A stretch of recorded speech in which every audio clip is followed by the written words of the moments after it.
Hey, it's Tom Gallagher, and we're at Frisco Hill Auto with Chris, and we're behind his shop, and we just came across this car. He wanted to show me a bunch of stuff, and I'm going to shut up and let Chris tell us about this 1970 Oldsmobile Delta 88 Royale. Royale. Okay.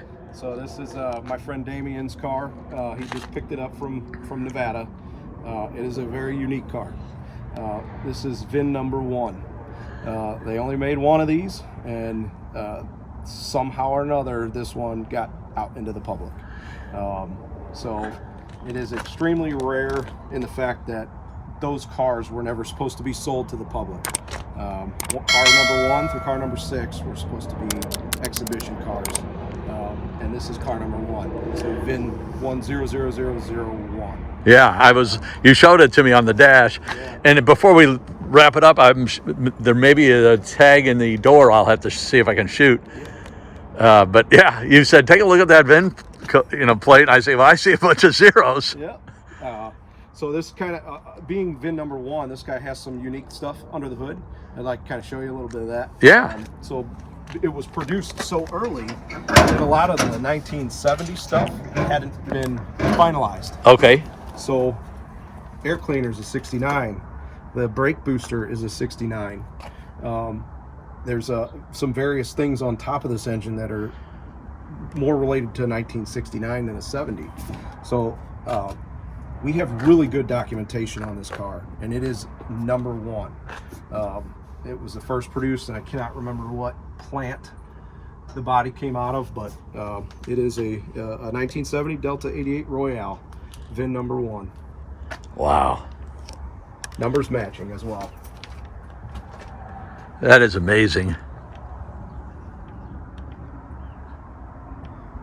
And does it run and drive and stop? Yep. Yeah, this guy will run and drive. It does okay, but we're probably going to restore this again. Go ahead and take this one apart. But, yeah. But yeah, we can get it in to start and drive it around. Oh, you don't have to. I just was curious. Yeah. Yep. And I hadn't noticed. Did the Royale have the fake louvers? Yeah, fake yep. louvers. Yeah. So that was part of the Royale trim. Okay. It has a slightly different badge here, and then the interior is a very different design than either the standard Delta 88 or the custom. And the seats you were telling me about on your 88 four-door, that you put leather seats in them. Yep. And you were trying to duplicate the stitching, and I see it here as well. Yep. So those are hand stitched designs. They would have a template, and then they had different people stitching them, so they're all a little bit different, but yeah, same basic design. Amazing. Throughout that year. And can I open the door? Oh yeah, absolutely. I want to also see if it has a VIN plate. No, I don't see one. VIN plate it's on the dash. Okay, yeah. I just was hoping to shoot it just to show people. Oh, you even have stitching in the door panel too. There's somebody out here.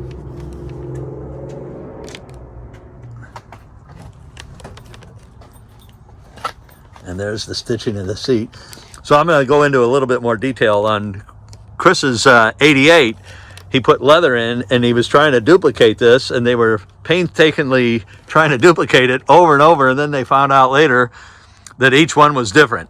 So just kind of funny. Wow, this is bucket seats. Yeah. This is really nice. Console. Yeah.